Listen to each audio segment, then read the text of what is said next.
and where I am right now and where I'm going to. But before I do that, and probably before I even probably express my appreciation to Olani, maybe let me introduce Isaac Shongwe properly so that all of you understand who he is. Isaac Shongwe is one of those very humble business people indeed. However, he's not just a business person. He is somebody who's taken trouble in investing in leadership in this continent because he believes and he feels strongly that when we have challenges in our continent, more often it's always about leadership crisis. It's never, yes, there are other factors, and I will talk about those factors later on. As such, I was part of the Africa Leadership Initiative that Isaac Shongwe initiated as a fellow of the Aspen Global Institute. And I will tell you that it really changed my world because it was at the Africa Leadership Initiative that I was taught to move beyond just success. You are successful, so what? And that's the question he would ask us. You know, and therefore he would say to you, what is it that you are doing in this life to graduate yourself to significance? And truth be told, I had never asked myself those questions before he asked me. You are a former CEO of this, you've been a deputy mayor here, you've been doing all these things, you probably hold your PhD, and so what? What is it that you are doing to impact your society positively? And we had to go through a process of reading so many philosophers. And it was at that time that I came across the works of Ibn Khaldun Muqaddimah. And it is that inspired me even to investigate about the mathematical formulation of isiZulu language. Because if such a philosopher who lived during 1300s was already speaking about mathematics and saying every child should have access to mathematics, should be taught mathematics whilst they are very young. And to me, it was like, why would somebody during 1300s, that's before colonialism, this is somebody from Tunisia, and this is somebody that died in Egypt. Why is he talking about this? As I started investigating, I then came across the Lebombo bone. In fact, it's supposed to be Lubombo bone, which is the most advanced mathematical measurement tool. And guess where it was found? In Swaziland, just right next door. And I asked myself, does this suggest that women, black women, Onguni women, were the first ones, were the first mathematicians? And indeed, I discovered that, you know, when you go through your language, your isiZulu language, you shall find that it is a language that is very much rooted in numerical theory. And I can tell you, for those of you that even know, if you know this language, though I'm sure there are so many Zulus here in Nyasazi Zulu. Even manje mangikhuluma nawe, where I say to you, take any noun that starts with isi, and when it pluralizes, it becomes easy. And where A is equal to 1 and Z is equal to 26, which means that your I will be equal to 9, okay, and S will be equal to 19. And if you take each one of those, add up the singular now, and then add up the plural now. When you do that, I'm definitely sure you will get, one number is going to be bigger than the other, of course. If you minus that number from the bigger number from the smaller number, minus the smaller number from the bigger number, you are going to end up with 7. With all the nouns that start with prefix isi, because the language is very sequential. Remember with us, when we say ngiyakuthanda, it's I love, or ngiyalithanda, it's I love it in English. Ngiyasithanda, I love it in English. Ngiyaluthanda, it's I love it in English. Ngiyabuthanda, I love it in English. But in isiZulu, you have to narrow the scope.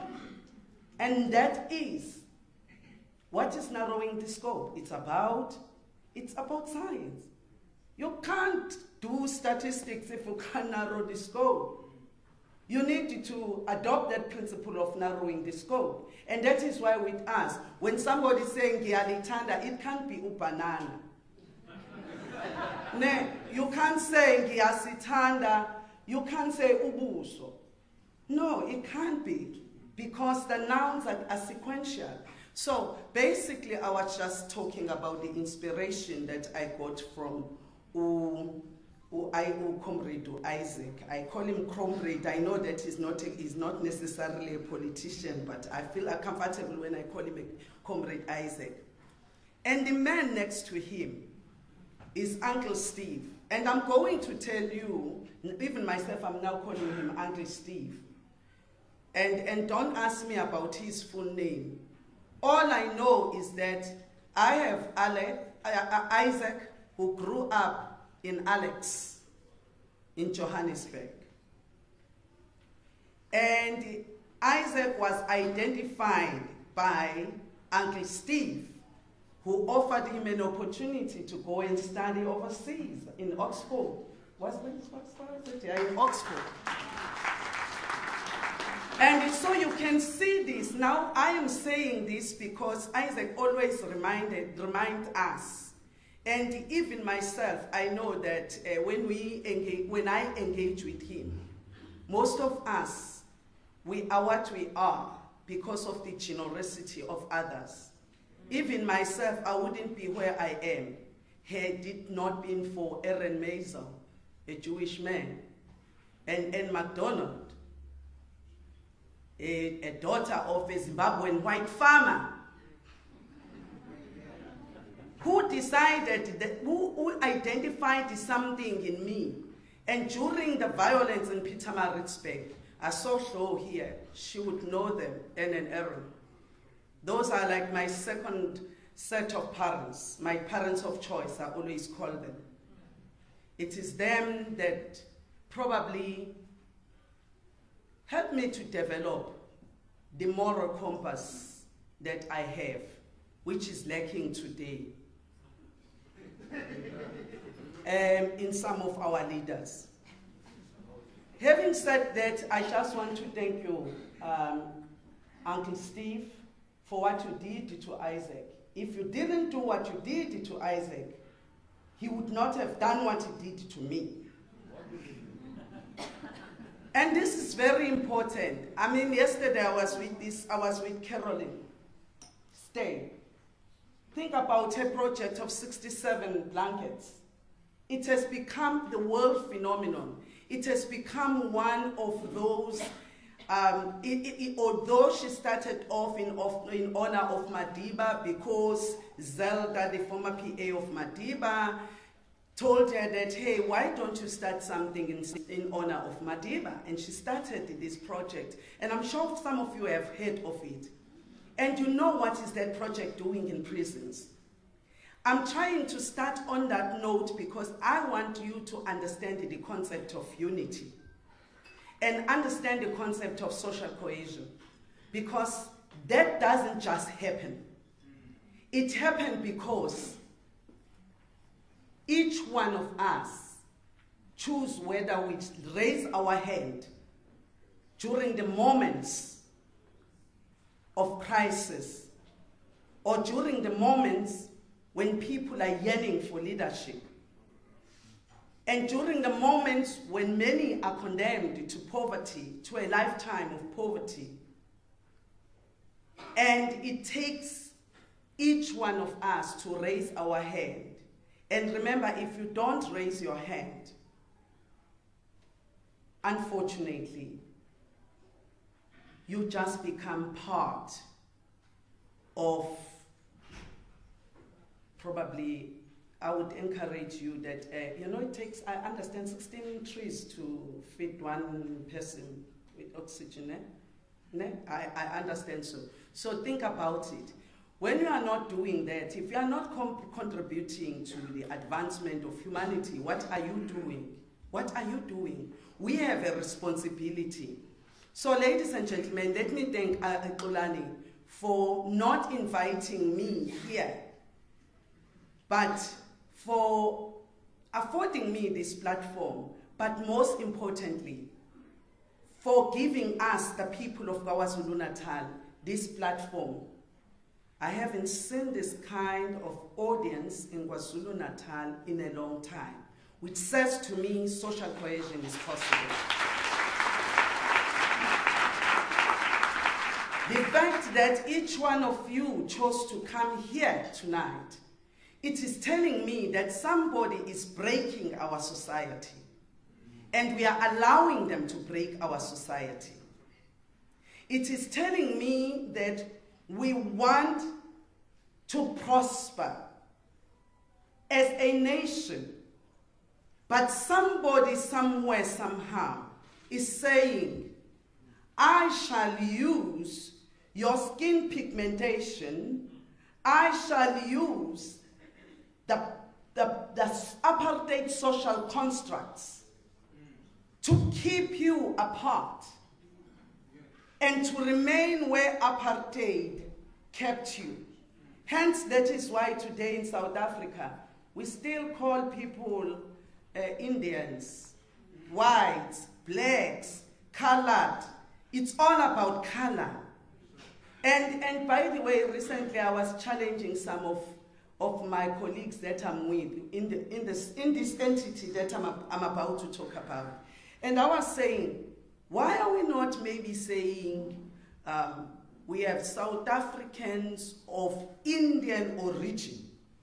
And because we love acronyms in South Africa, then we can even call them whatever, Sayo, or whatever. Or maybe you then say you have South Africans of European origin, and you call them whatever, Sae, because we love acronyms, isn't it?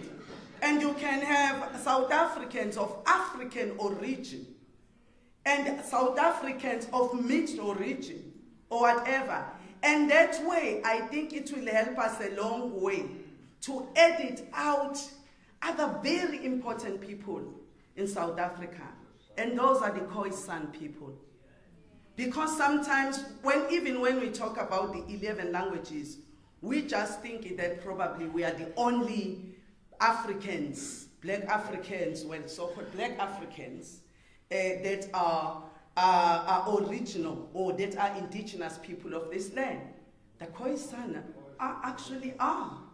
And that will also help us from defeating what somebody that I'm not going to mention by name tried to do so hard.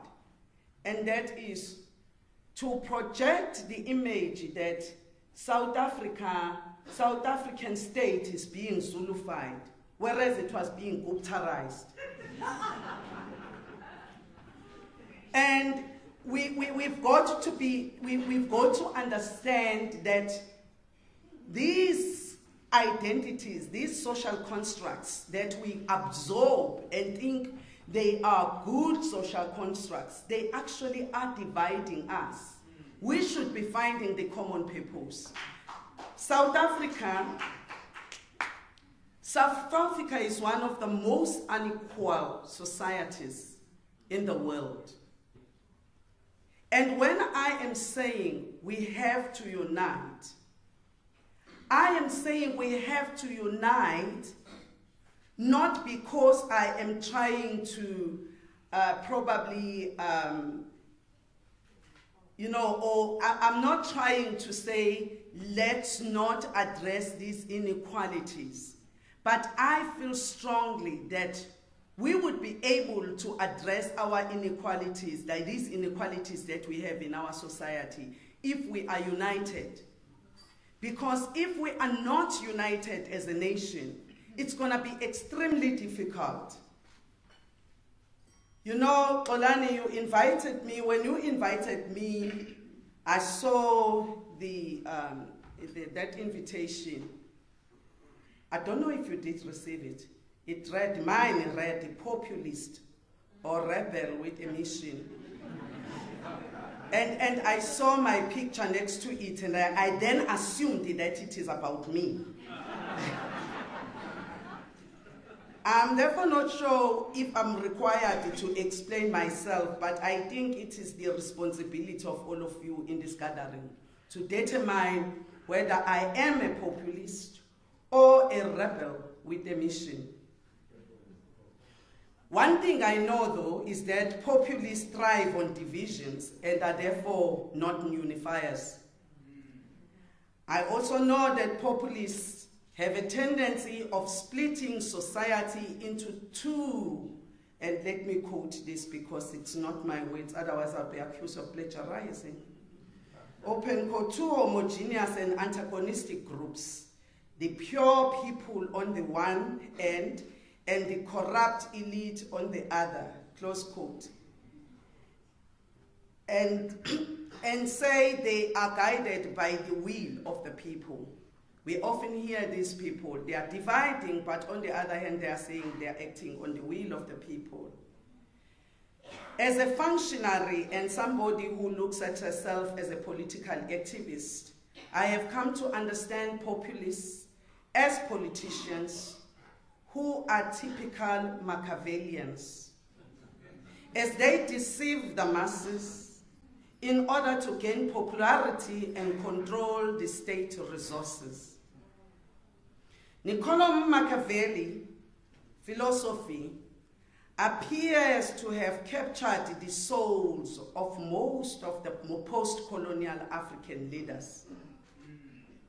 Even our own, especially the 2007 ANC National Leadership Lot in South Africa. In his book, The Prince, he says, power is the pivot on which everything hinges. He who has the power is always right. The weaker is always wrong. He who seeks to deceive will always find someone who will allow himself to be deceived. Let me take you back on what happened on the 7th of April, 2017. South Africans are coming with a genuine concern. They are coming together. They are saying, ANC, we are not saying, we don't want to disrupt your term of office. We gave you the mandate to be in power for 5 years. All we want is for you to remove this extremely morally handicapped head of state. Now, what the ANC does, it just decides to ignore all of you.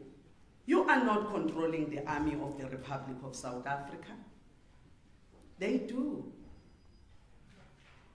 You are not in the intelligence. They are. So what do? You do according to what Niccolo Machiavelli said. Deceive people as if change is coming.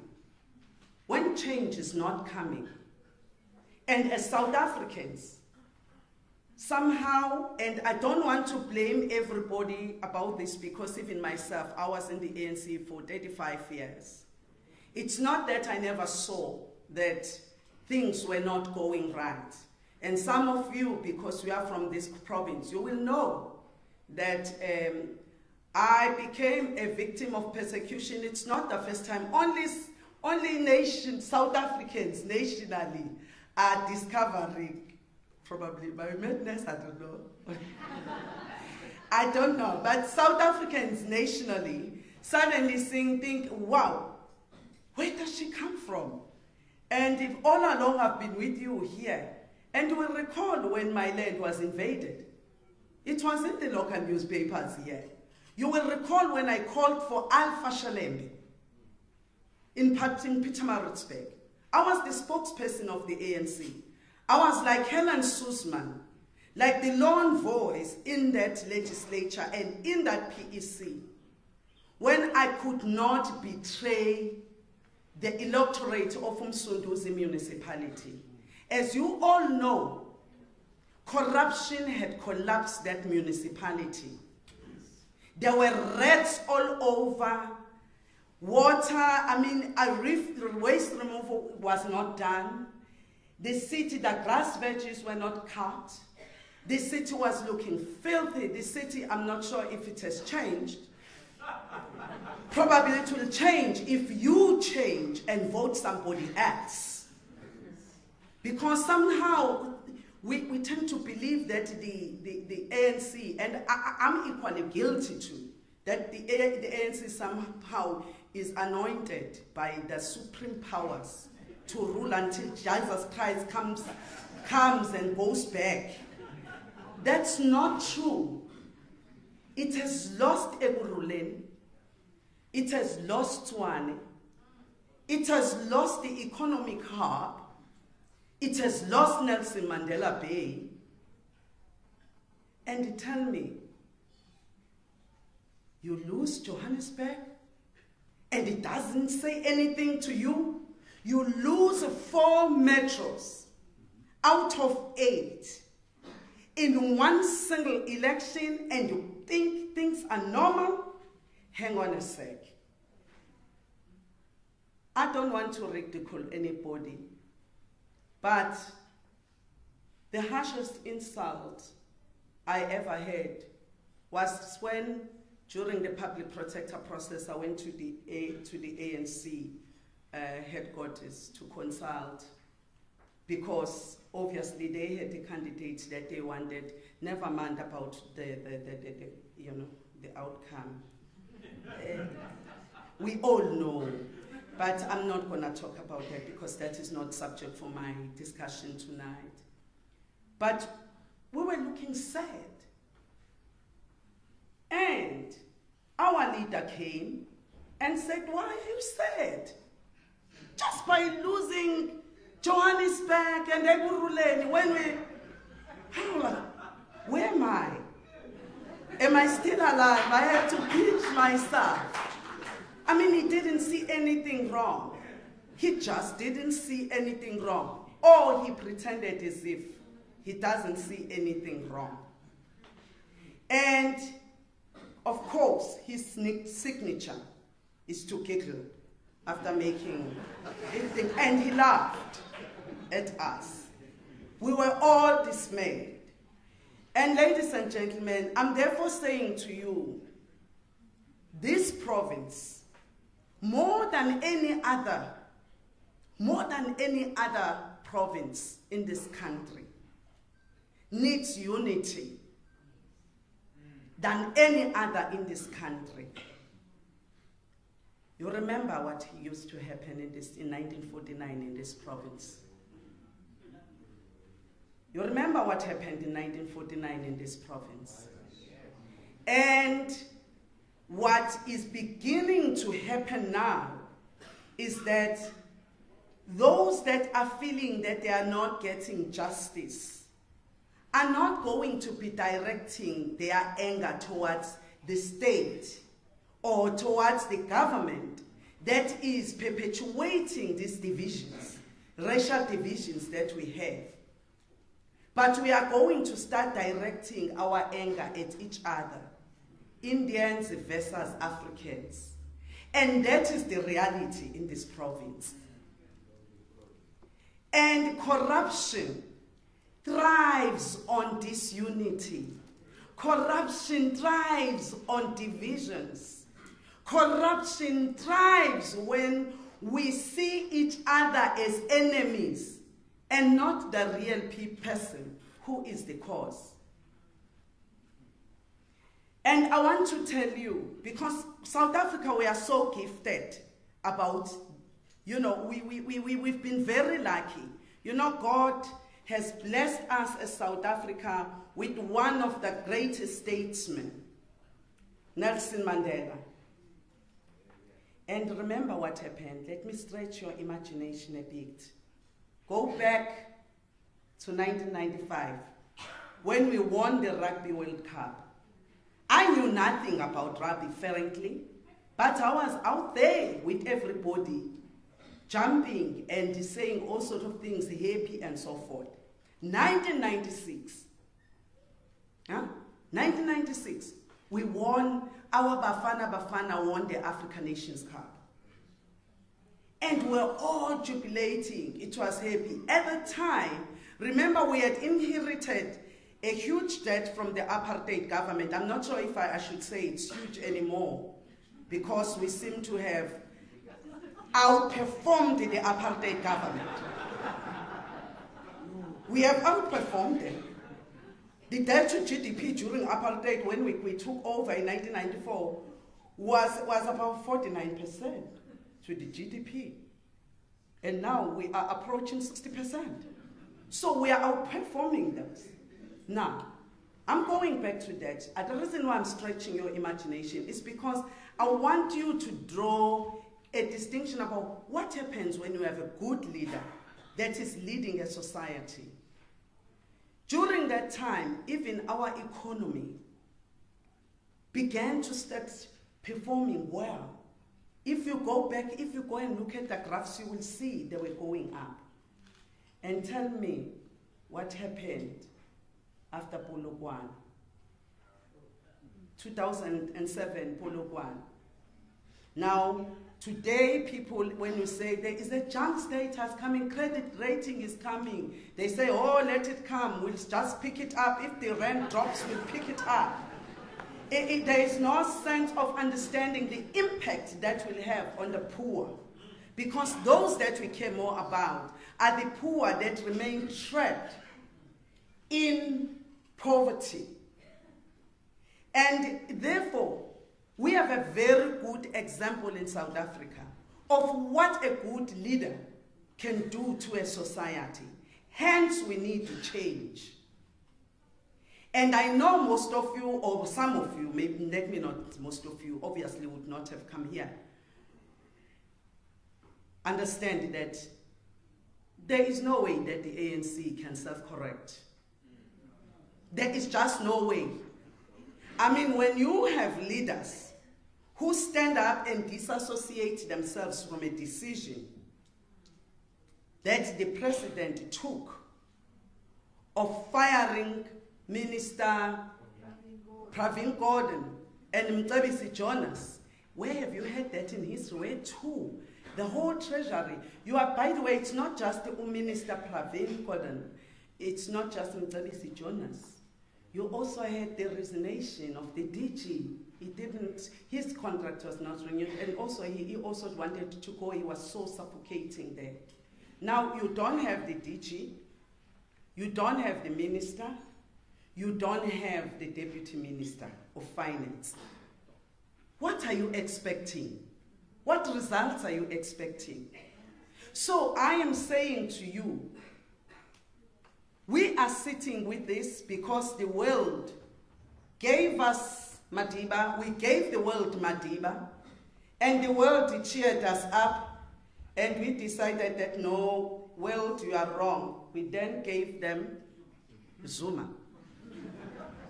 And we did the same thing, myself included, because I was chair of that committee. We gave the world Thuli Madonsela. When everybody was cheering us up, you know who we gave them. And I think we need to change this narrative. Therefore, ladies and gentlemen, I want to say to you, there is no doubt what corruption has done to our society in terms of causing these divisions that we have. I also believe that we can unite and defeat this. I also feel strongly that we need to change. And you must remember, this province once upon a time was the home of J.L. Dube. This province, once upon a time, was the home of Chief Albert Luthuli. This province was the home of Amkatrade. This province was the home of Peter Kirchhoff. This province was the home of all these outstanding men and women. And this province was the home of Victoria Mxenge. Just imagine where they are. If they look at us, do you think they are happy about what we did to their legacy? I don't think they are happy. Having said that, one of the things that I needed to talk about on this disunity, especially because most of you are from here in Durban, we have a city that has become a city of events. And they are fighting like hell over those tenders. And they care less about social cohesion, they care less about building sustainable economy and bringing those that were excluded from the economy into the formal economy, the first economy. All they care about is to dish out these, especially events tenders. By the way, this is the only province that spends so much money on faces of MECs, ministers, and everybody else.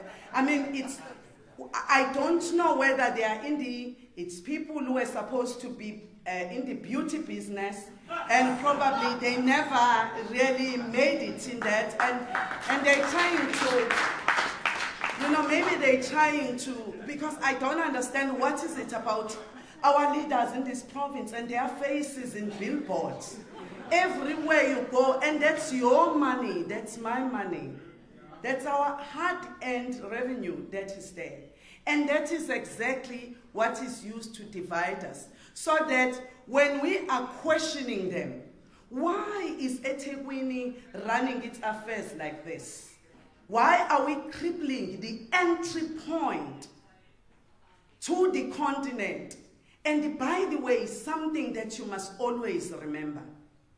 Part of the reason why I'm laboring on eThekwini and why we have allowed, and I'm challenging you, that we have allowed eThekwini to be captured by the corrupt, the unprincipled, the unethical, those that don't care about the poor, that care only about themselves. I've been to KwaXimba at some stage, and I went there. People had not had water for over 12 days.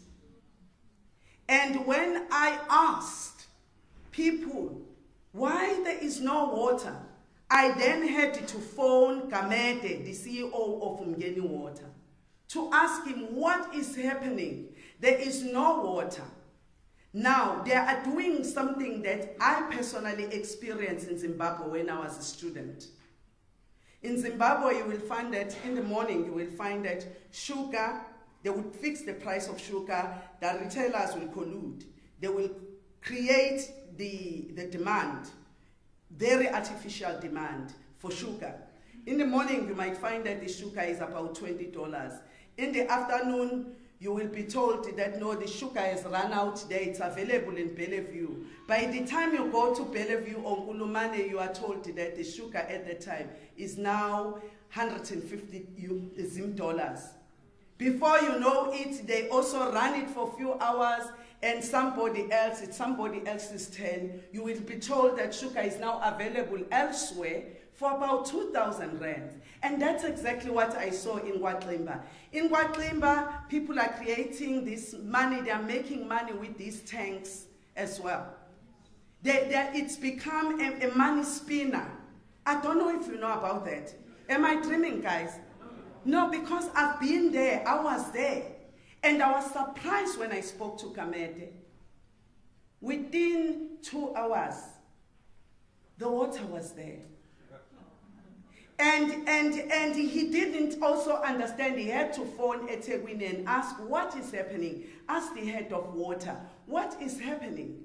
Why we haven't opened the water? Because there is a way, yes, we need to be saving water. One is not saying water should be there all the time, but it should be there at certain hours, and it should not be there at certain hours, or whatever. But what was happening there, it was not there for 12 days. And people were really, remember that some people were already protesting against these tanks, these water tanks. And then they decided to deprive people so that people can start wanting this thing. Now, ladies and gentlemen, I want to say to you, it's going to be very important for us going forward that we root out corruption in the city in the first place.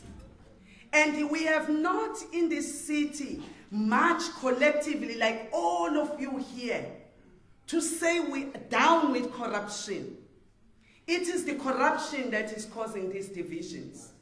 And as a result, you even have our own, look at this thing. Take a taxi industry. Of course, it's riddled with violence. But if you look at the taxi industry in this province, other sections of the population, they get the subsidy from government, public transport subsidy. But we have not, up until this stage, figured out how well we can give them that, we can afford them that very subsidy that we are giving to other bus operators. And I think that is something that we should fight against. You must not be happy if you are benefiting and somebody else is not benefiting. Because what will happen, like the Berlin Wall, it will come crashing down. We always make an example about Alex and the Sentin. By the way, he now lives in Sentin. And he has a high wall. And I learned from Isaac that business can check out.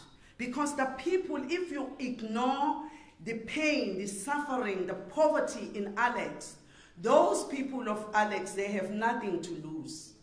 One day they will walk into Sentin and they will pull those high walls down. It won't matter whether they have these high walls anymore. If the Berlin Wall fell, what will stop just the Smolayana wall there, to fall? So, ladies and gentlemen, I want to say to you, there are also things that I'm going to be very brutally honest about. And this is a subject that is closest to my heart, which is coming, I'm going to be coming close to an end, but there are such things that are very, very close to my heart.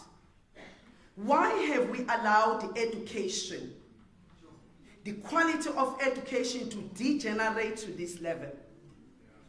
And because I am not only going to be criticizing other people and not others, because if we want to change, we need to be frank.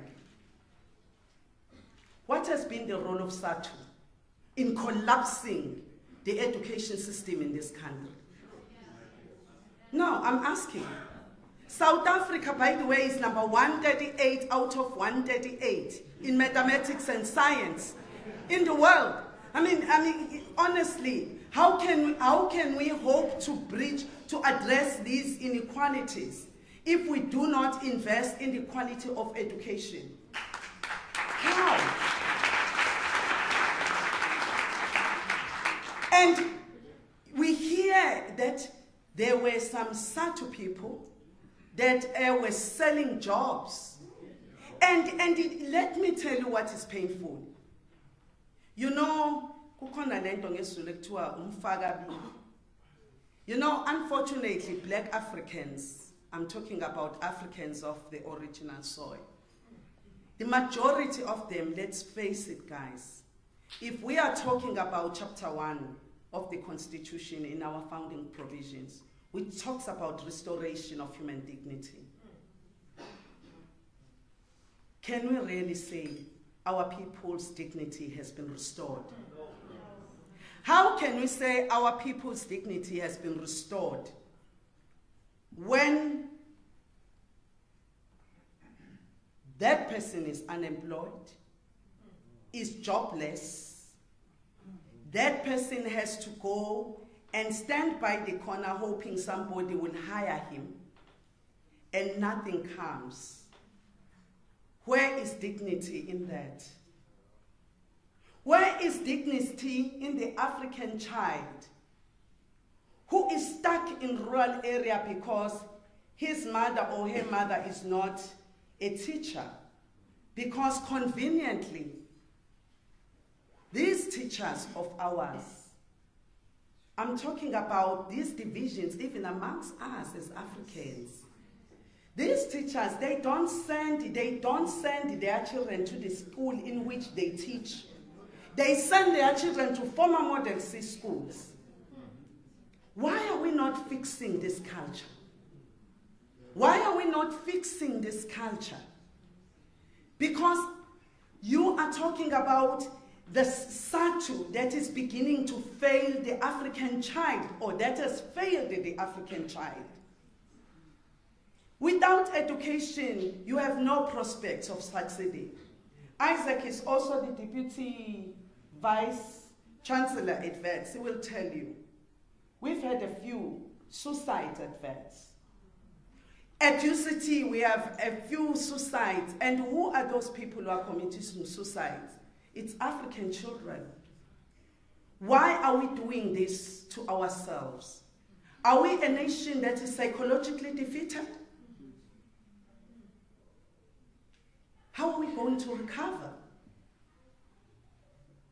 And it is therefore our call, all of us, to stand up and say, not in our name. We are not going to allow the education system to be like a playing ground for people, because it's very easy for them to decide, I'm going on strike today. If they have a grievance, maybe, and most of them, by the way, are members of parliament. And you find that a lot of SATU, I'm talking about SATU, not because I don't understand their working conditions. I do. But most of us here, I don't see a lot of young people here. Those of us who were at township schools during apartheid, if you compare your teacher that was teaching you Bantu education and the teacher in the New South Africa in the township today, which teacher will you choose? The old one. Yes, the old one. I remember I had my own Mrs. Mkize who was teaching me history. And I mean, the way she was so passionate. To me, it was like, I actually even started imagining Jan van Riebeeck going, grabbing these grapes. I mean, she brought the coib, to me. Of course, later on, I don't agree with her, but I don't believe we're discovered. But, I mean, at the time when she was teaching me, I was with her. I was traveling with her. I was in the ship. I had never seen a ship before. Okay. And those were the teachers. Where are those teachers today? And that is why we need unity, because we need to fix this thing. Now, let me come to the saucy part. The saucy part is that, what do you do about it? South Africans are very good with, I always say, as South Africans, we suffer from the ABC syndrome. Accuse, blame, and complain. We need to move beyond that. And I'm hoping that you, ladies and gentlemen, you agree with me that the reason why we need unity more than ever before, it's because we have racial inequalities in this country that are unbearable, where a black African face is synonymous with poverty and suffering. If that person happens to be better, of course, he is driving a very flashy car and would even buy a 3 million rand house and put it down to accommodate his 100 and something cars, I don't know. So, but I am saying we need to, something has to be done about this thing. We need to decolonize our minds. We need to unite in making sure that, we unite in order to ensure that we have a sustainable development in this country. There is no way you can enjoy your prosperity if we remain divided. Because even those that may be enjoying right now, look at what has happened to the economy in this country. The money that you have in your bank, Isaac, I've seen that happening in Zim. I was a student there. You may be posting all your millions there. Tomorrow, those millions may only buy a loaf of bread. In Zimbabwe, by the way, you can buy a loaf. There was a time when I went there with my kids, Zama is here, where we wanted to buy a Coke. We bought Coke. It was 20 billion. A Coke, a small Coke. It was 20 billion. So Isaac, tomorrow, if we ignore the plight of the poor, we will end up with our 20 billion that is sitting somewhere in the bank with a can of Coke. So we can't ignore these things. We have to unite and make sure we address these divisions. And I also wanted to say there is another narrative that we also need to dispel. And I am saying this because we have tended to edit other people out of history or apportion certain individuals to certain parties.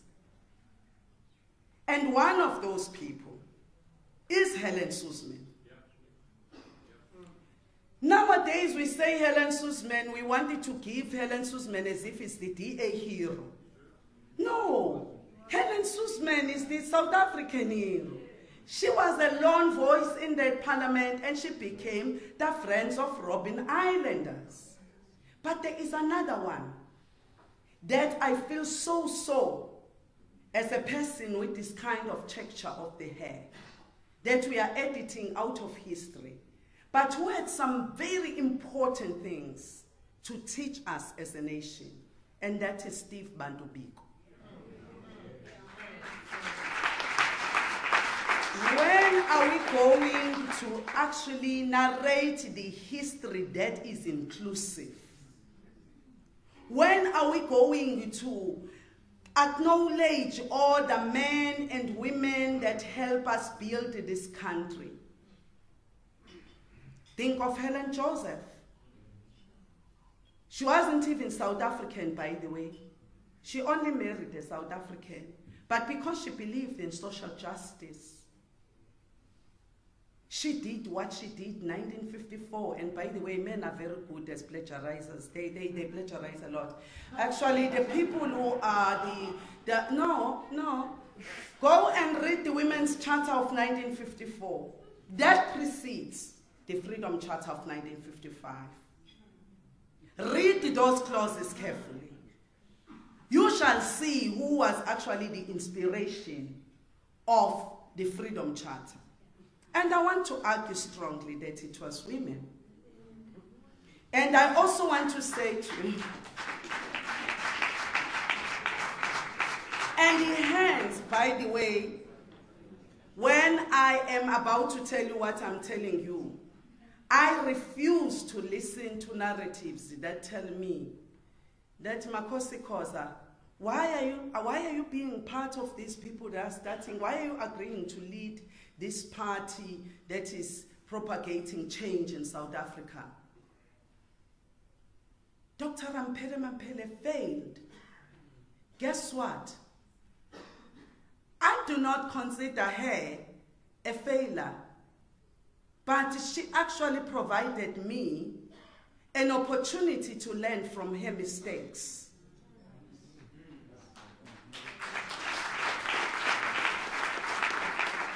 I also don't subscribe to the school of thought that tells me that Sanele Magwaza Msibi started the party and now it is in disarray. I believe that any woman who takes on that political space, which is defined by Nicole Machiavelli, deserves to be celebrated.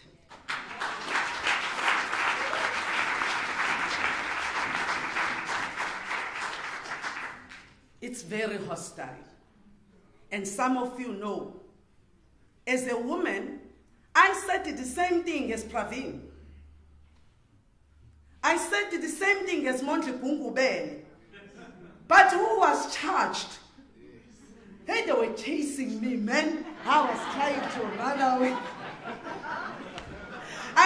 I mean, I was, hang on a sec. And where were the women? Where were we as women? To say, hang on a sec. We don't want to interfere with your systems of justice, ANC, but whatever disciplinary processes that you have. But why are you only picking on these women? And even now, the narratives, every political analyst that is coming to me, is everybody that I hear who is a political analyst. The first person they mentioned that failed is Dr. Mamphele Ramphele. Why not cope? Why not UDM? Why are we associated with failure? And by the way, some of you don't even know. Some of us that are coming from African families, we know what happens when the woman dies in the house. Oh, we know. We know. When the wife dies, yeah, that house, yeah, I don't want to tell you, you know what happens. But when a man dies, and the woman remains in many households, eh? No, I'm kidding. Yeah. All I'm trying to say to you is that as women, we bleed in success. A man can only imagine the pain that we go through when we give birth. But they then think that we should be so fragile and that we should be, you know, submitting to submissiveness. And we should be docile, and we should not question, and we should not stand up. If other men stood up, why can't a woman stand up? A woman always stands up at home. Why when we have to get into this space that is affecting not just one family, but the entire nation, you are refusing somebody like a woman to enter this space? Before she enters, you say, oh, failure, failure, failure, failure. How many other parties we've had? We've had Themba Cody's party. I think he's the only one in that parliament. But nobody talks about Themba Cody. No, I want you to be honest about these issues because we need change in this country. We need change in this country. Every one of us, we must change. And there is no way we can change unless we are united. And in conclusion, I wanted to say to you, corruption, if you go back to history, our recent history from 1994,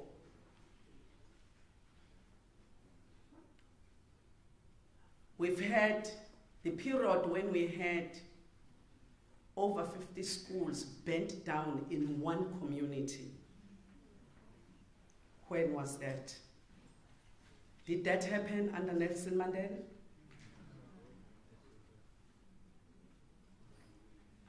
And today, we are all tearing each other apart.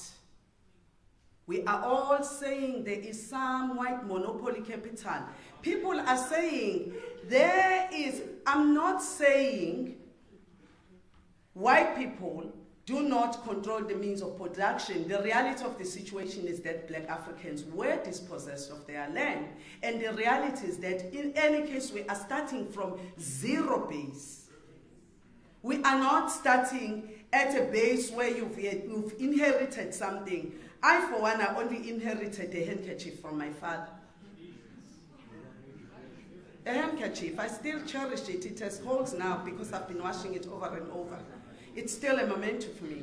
But I am saying, we cannot, when we are supposed to be addressing issues that are confronting the nation, we then invoke the color of the capital in this country without dealing with the real problem. And that is why we need to unite, so that when we are coming together, black and white, the same way as we came together in 1955. Remember, the Freedom Charter is not the document of the ANC. Yes, the ANC adopted it as its policy, but it was a document that came out of the Democrats, which were largely your white people, from your Natal, from your, what was it called, National Indian Congress? Natal Indian Congress, from the colored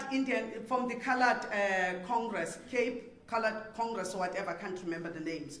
But I am saying, South Africans, despite all these social constructs, apartheid constructs, they came together and they said, let's come together with a document that is going to guide us into the future. And that document starts by saying, we, the people. It doesn't say we, the whites, the blacks, the Indians, the colored. It just says we, the people. And to me, that is very important, because then it also goes further. It then says, this country belongs to all those who live in it, black and white.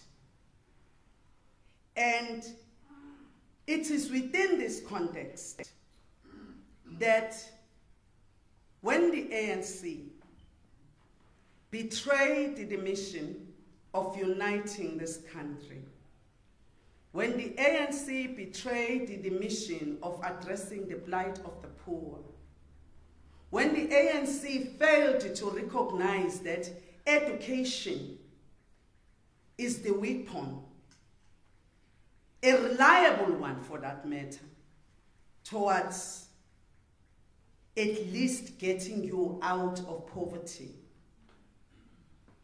The ANC spends 10% of the entire budget on the education, on education. But what do we have to show? The only conclusion I can draw is that corruption is not a victimless crime. And it is within that context that when I saw these injustices happening, I sought to draw my inspiration from Nelson Mandela, who said, if this government, meaning the ANC, is doing what the apartheid did to you, do what you did to the apartheid government.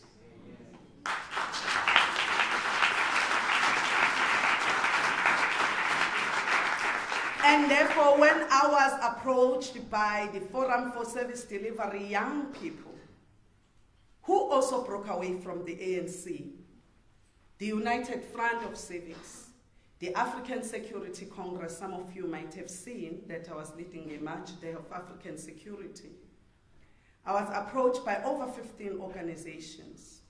I was approached by members from the National Freedom Party, from the IFP, from DA, from wherever, and they were saying to me, Makhosi, please, you seem to understand that we cannot pursue a noble cause if we are standing on an amoral platform, amoral and immoral platform. Comrade Makhosi, help us, unite us. Let's go to a South Africa that we all deserve. And our starting point is that very constitution that we adopted in 1996, which is our collective moral signature. And we also acknowledge that where we are going, we all need to change. Everybody have to shift their perspectives in order to create this nation. Remember the 1995 and 1996 events, the rugby and the soccer World Cup, was only showing us the possibilities. It was up to us to build on that so that we can address every challenge in South Africa. And it is within that context, ladies and gentlemen, that I obliged. And I said, yes, I am going to lead the Change Party because South Africa needs change. And because we need to keep the legacy of Madiba alive. Because we need to keep the legacy of Root First alive. Because we need to keep the legacy of Joe Slovo alive. Because we need to keep the legacy of Bantu Biko, Steve Biko, alive. Because we need to keep the legacy of A.S. Chetty alive. Because we need to keep the legacy of Amgatrada alive. And I said, we need to come together. We need a new South Africa. We need the South Africa that we deserve. We need prosperity for all South Africans. We need to defeat corruption because it is the enemy of development. It is the enemy of poverty.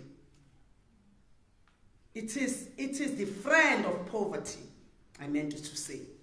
Corruption loves poverty because when people are poor, it's easy to manipulate them. Go to them on the election eve, and give them food parcels. Just on that day, because they have been starving for 3 years. You come with the food parcel. The following day, they are hoping that you're probably going to be bringing this grocery every day. And it is therefore in the interest of those who are corrupt that we don't teach our people how to fish, but we make them dependent.